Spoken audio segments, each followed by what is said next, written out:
tafsir Al-Quran ya.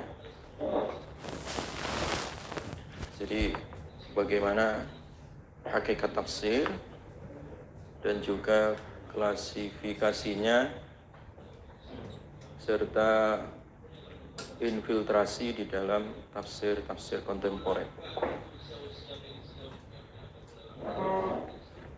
Nah, salah satu sarana untuk memahami Al-Quran adalah melalui apa? Tafsir ya. Melalui apa? Tafsir. Karena Al-Quran perlu ditafsirkan. Bahasa Al-Quran yang singkat, padat, itu memerlukan tafsir. Karena tafsir ini secara bahasa artinya al-kashfu. Secara bahasa artinya adalah al-kashfu. Al-kashfu itu artinya menyibak sesuatu yang tersembunyi atau tertutup, membuka sesuatu yang tertutup ya. Demikian juga memiliki makna al-izhar yang artinya menampakkan supaya jelas. Jadi al-kashfu wal izhar itu makna tafsir secara bahasa.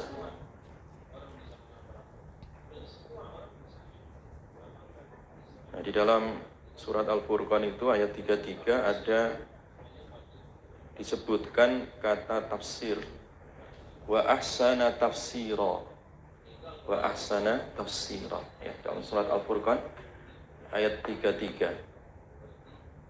Jadi Al-Quran itu datang dengan sebaik-baiknya tafsir ya. Nah, makna tafsir di sini maknanya apa? Tafsilah. Jadi tafsir itu salah satu fungsinya adalah merinci dari segala sesuatu ya. Merinci dari segala sesuatu, semua aspek. Makanya Al-Quran itu datang menjelaskan untuk semua aspek. Tibyanan likulli syai', menjelaskan segala sesuatu. Artinya segala sesuatu sudah dijelaskan oleh apa? Al-Quran. Baik masalah kehidupan pribadi, kehidupan keluarga, masyarakat, bangsa, negara, bahkan kehidupan global, itu sudah dijelaskan dalam Al-Quran. Sampai hal-hal yang tidak dipikirkan oleh manusia dan tidak ada di dalam kitab selain Al-Quran, itu hal-hal detail, hatta al-khira ya, sampai dalam urusan orang buang hajat ya, itu dijelaskan di dalam syariat kita, dijelaskan di dalam Al-Quran tentang bagaimana nilai adab yang harus dijaga ya. Sehingga di sini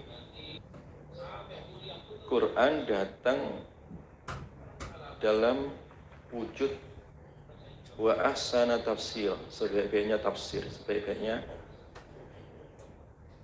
mukjizat yang merinci dari segala aspek apa? Kehidupan. Adapun secara istilah, ilmu tafsir itu adalah ilmun yubhatsu an kaifiyatin mutaqibi alfadhil Quran. Itu ilmu yang membahas tentang tata cara bagaimana kita melafadzkan secara tekstual Al-Quran itu. Wa madlulatiha, dan juga dilalatul alfad ya, kontekstual Al-Quran. Jadi ilmu tafsir itu nanti bahas secara tekstual, tinjauan bahasanya ya, kenapa ini dibaca rafa ya, kenapa ini bisa dibaca nasab misalkan. Jadi secara lafadz dibahas. Demikian juga secara kontekstualnya itu juga dibahas. Ini maksud kandungan ayat ini apa?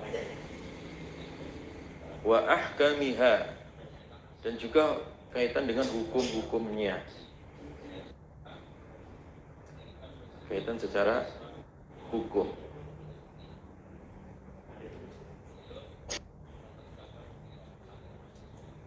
Jadi setelah menjelaskan secara tekstual dan kontekstual, ini juga tafsir itu menjelaskan dari kandungan apa? Hukum, ya, hukum-hukumnya. Wa bayani ma'anihi, dan juga menjelaskan makna-maknanya. Nah, di dalam pengertian yang lain tidak hanya makna dan hukum, tetapi juga wa hikamihi, hikmah-hikmah yang ada di dalamnya.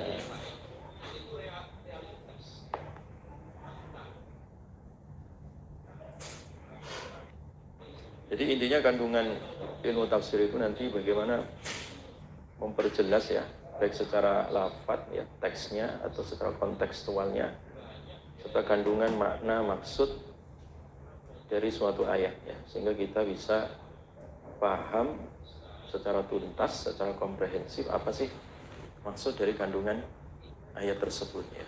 Itulah yang disebut dengan ilmu apa? Ilmu tafsir, ya. Nah, ada lafaz yang sepadan dengan lafaz tafsir, yaitu lafaz takwil, ya. Lafaz apa? Takwil. Jadi al-alfaz dzatus silah, ya. Lafaz yang memiliki hubungan dengan lafaz tafsir itu adalah lafaz apa? Takwil. Lafaz apa? Takwil. Jadi tafsirul Quran, ada istilah juga takwilul Quran. Maka doa Nabi kepada Ibnu Abbas kan, Allahumma faqihhu fiddin wa 'allimhu ta'wil. Yang dimaksud takwil di situ adalah tafsir, ya. Ya Allah, faqihkan Ibnu Abbas dan pahamkan takwil. Takwil bermakna apa? At-tafsir, ya. Bermakna at-tafsir. Ya. Itu secara serupa, ya.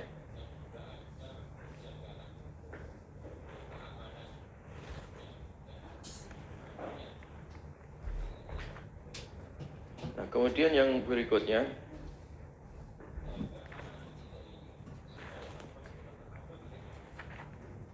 tafsir Al-Quran ini, kalau kita tinjau dari sisi sejarah, ya, historis, ya, nas'atut tafsir atau tawurih, ya, dan perkembangan serta bagaimana tinjauan sejarah yang membicarakan tentang masalah tafsir.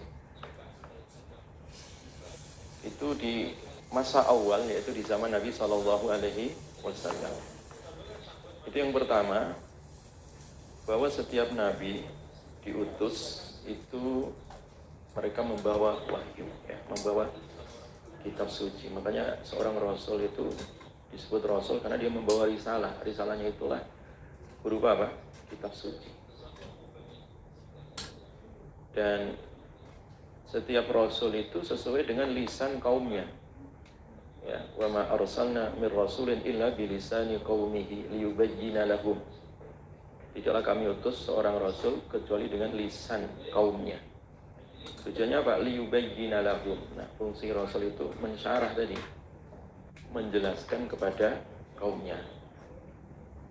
Nah, ketika Al-Quran berbahasa Arab, Nabi kemudian mensyarah, ya. Mensyarahnya itu artinya memperjelas, al-kashfu wal idhar tadi, sehingga kandungan ayat-ayat yang masih global itu bisa dirinci dan mudah dipahami, ya.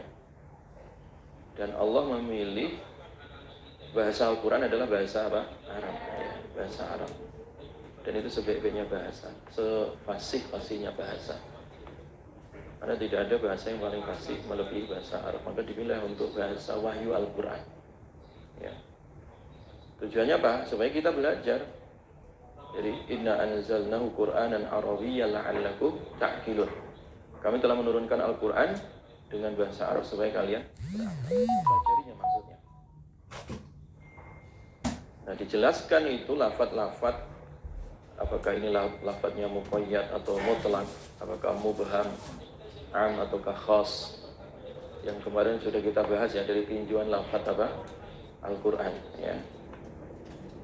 Itu dijelaskan, ya, dijelaskan oleh Nabi SAW, ya, dijelaskan oleh Nabi SAW. Dan tidaklah para sahabat ketika mendapati wahyu Al-Quran, kemudian terjadi iskal itu terjadi kesulitan untuk memahaminya, maka di awal masa Nabi Shallallahu Alaihi Wasallam menyampaikan wahyu, maka para sahabat langsung merujuk kepada Nabi Shallallahu Alaihi Wasallam, dan kemudian Nabi menafsirkannya, ya. Karena fungsi Nabi adalah litubayyina linnas, ya, supaya engkau menjelaskan kepada manusia.